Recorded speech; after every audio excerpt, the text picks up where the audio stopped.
En esta sesión vamos a hablar sobre gestión de riesgo. Si no lo has leído ya, por favor, lee el descargo de responsabilidad. Volviendo a la estructura, si recordamos, habíamos visto que tenemos 4 grandes bloques, 4 grandes ingredientes para tener la receta del éxito en la inversión en acciones, y hemos visto hasta ahora el de análisis.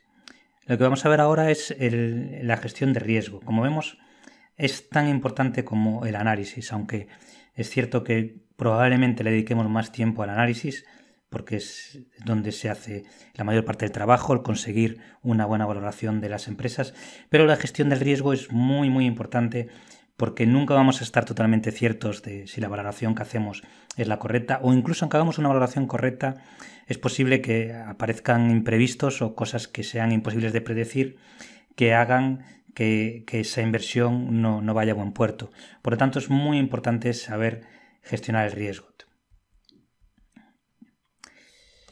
Esto es una de las frases más célebres de Warren Buffett, que dice que la primera regla de inversión es no perder dinero y la segunda no olvidar la primera regla.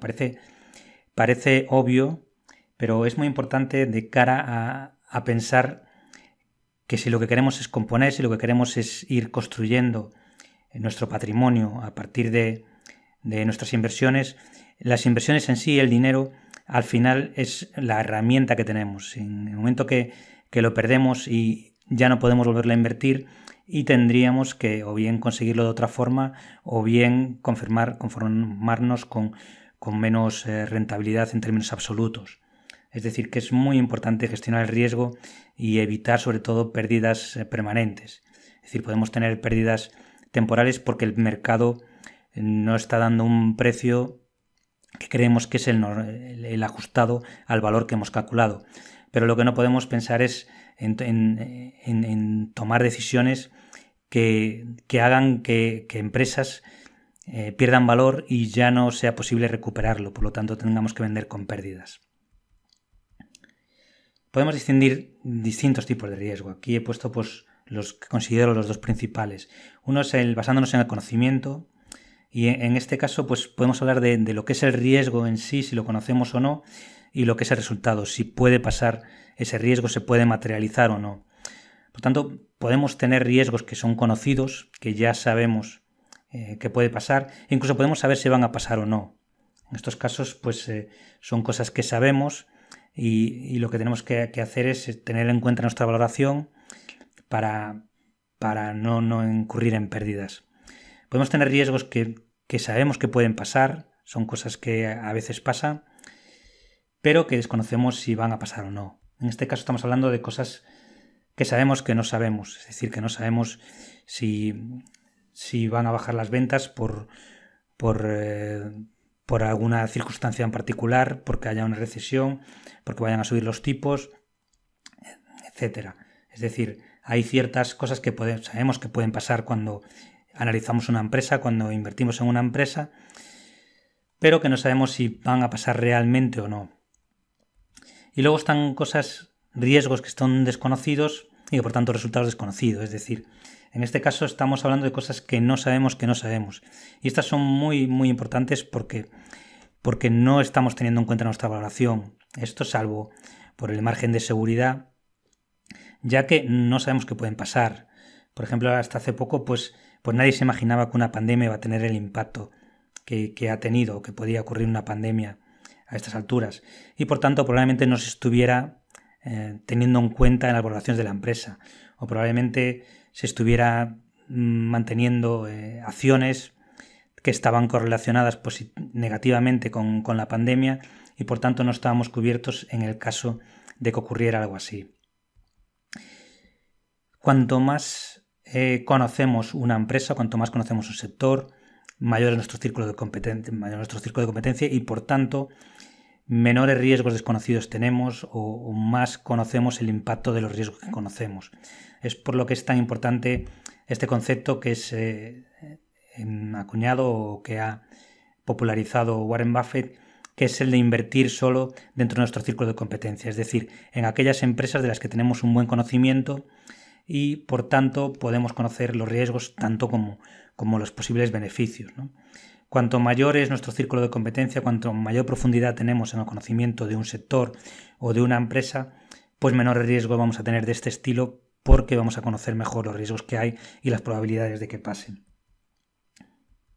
Otro tipo de riesgo muy común por la teoría moderna de carteras es el basado en el alcance. Podemos tener un riesgo de mercado sistemático, es decir, cuando todas las empresas se ven afectadas, la nuestra también se ve afectada. Pues si hay una subida de tipos de interés que hace que baje el Producto Interior Bruto o que bajen los beneficios de las empresas en general, pues la nuestra también se va a ver afectada. O si hay una guerra o si hay un factor macroeconómico que afecta a todas las empresas. Y tenemos otros riesgos que son idiosincráticos, que son específicos solo de nuestra empresa. Es decir, puede ser que todas las empresas suban y por alguna razón la nuestra, alguna razón específica, la nuestra no suba. Es decir, en este caso es más específico de acciones o de sectores específicos, de nichos, en los que tenemos riesgos que solo afectan a esa empresa y no al resto. Es importante distinguirlas, puesto que, como vamos a ver, las acciones que podemos tomar para mitigar estos riesgos serán distintas en función de si estamos hablando de un riesgo de un tipo o de otro. Por tanto, ¿qué formas tenemos de reducir el riesgo, ¿no?